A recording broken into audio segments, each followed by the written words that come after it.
इंधन दरवाढीमुळे अधिक मायलेज देणाऱ्या वाहनांकडे ग्राहकांचा कल वाढतोय। हीच गरज ओळखून कोल्हापुरातील मार्केट यार्ड परिसरातील अधिकृत यामाहा डीलर रेव्हहेड यामाहामध्ये ग्राहकांसाठी हायब्रिड मायलेज चॅलेंज स्पर्धा घेण्यात आली।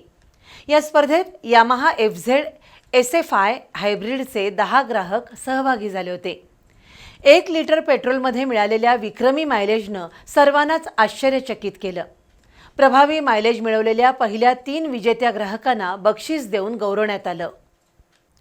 वाढत जाणारी महागाई आणि इंधन टंचाईच्या पार्श्वभूमीवर जास्त मायलेज देणाऱ्या वाहन खरेदीकडे ग्राहकांचा कल वाढतोय। या पार्श्वभूमीवर कोल्हापुरातील मार्केट यार्डमधील रेव्हहेड यामाहानं जास्त मायलेज देणारी हायब्रिड स्कूटर उपलब्ध केली आहे।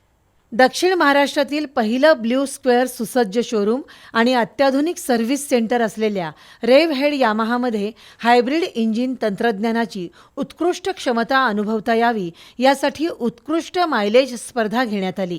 या स्पर्धेत यामाहा FZ SFI हायब्रिडचे 10 ग्राहक सहभागी झाले होते।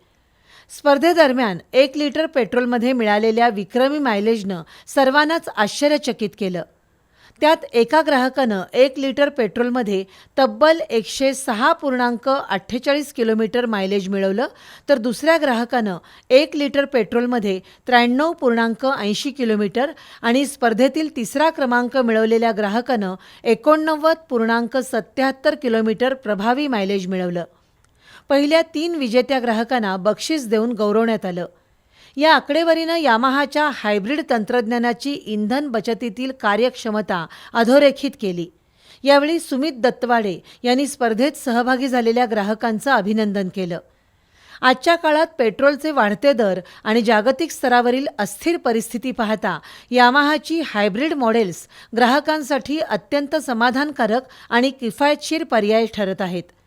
ग्राहकांनी या तंत्रज्ञानाचा अनुभव घ्यावा आणि इतरांनाही त्याचे फायदे समजावून सांगावेत, असं सुमित दत्तवाडे यांनी सांगितलं। या अनोख्या उपक्रमाचं ग्राहकांनी भरभरून स्वागत केलं। स्पर्धेमुळे ग्राहकांना केवळ आपल्या मोटरसायकलची मायलेज क्षमता अनुभवता आली नाही, तर इंधन बचतीचा प्रत्यक्ष अनुभवही मिळाला। रेव्हहेड यामाहाच्या या अभिनव उपक्रमामुळे ग्राहकांमध्ये हायब्रिड तंत्रज्ञानाबद्दल जागरूकता वाढण्यास मदत होणार आहे।